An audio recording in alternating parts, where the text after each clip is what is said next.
Hello!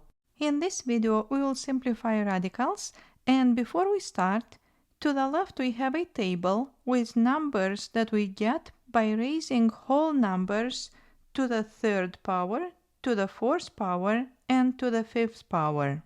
We will need this table to simplify radicals. So we will start with the cube root of 64. In this radical, we need to find a number that, if we raise to the third power, we will get 64. If we look at the first column of this table, we see that 4 cubed is 64. So again, 4 cubed is 64, therefore the cube root of 64 is 4. Now, what about the cube root of 24? If we look at the first column, there is no number that we raise to the third power and we get 24. So then, how can we simplify this radical? First, we need to find a number in this column that is a factor of 24, and that is 8. And then we will split 24 into a product of 8 and 3.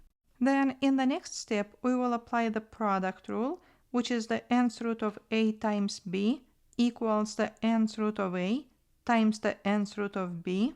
So according to this rule, we will have the cube root of 8 times the cube root of 3.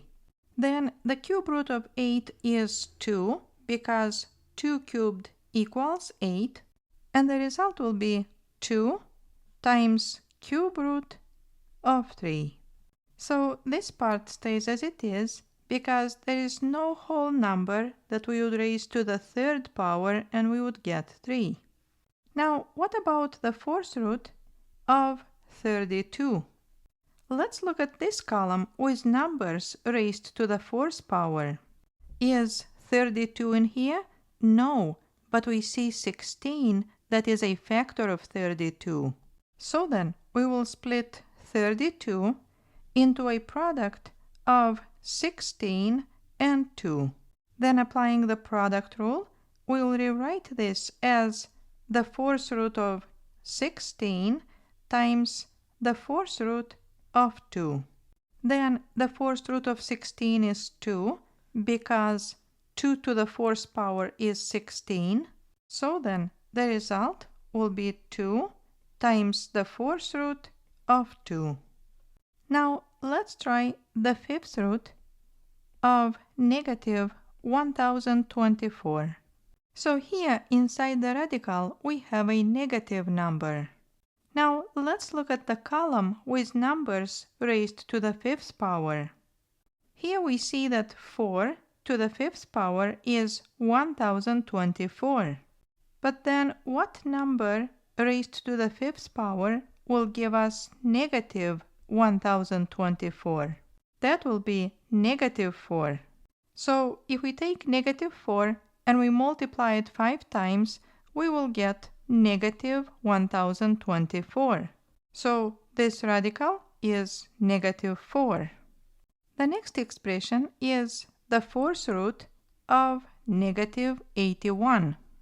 In this column, we see that 3 to the fourth power is 81.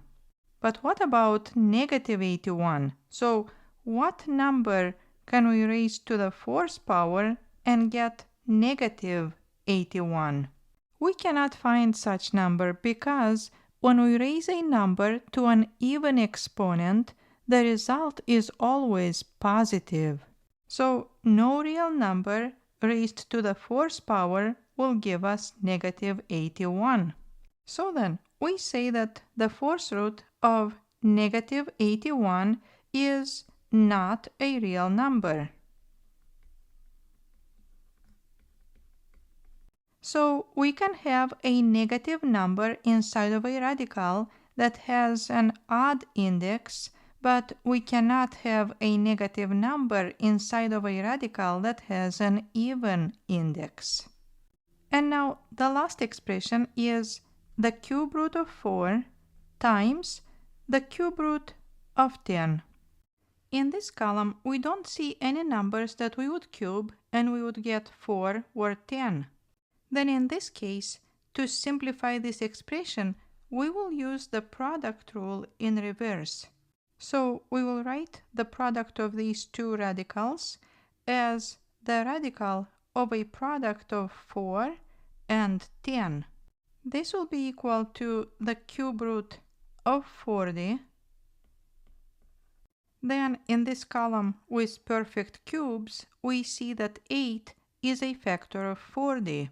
So now we will split 40 into a product of 8 and 5. Then we will apply the product rule and write it as the cube root of 8 times the cube root of 5. And the cube root of 8 is 2, so the result is 2 times the cube root of 5. So here we have 6 examples on factoring radicals, and thank you for watching.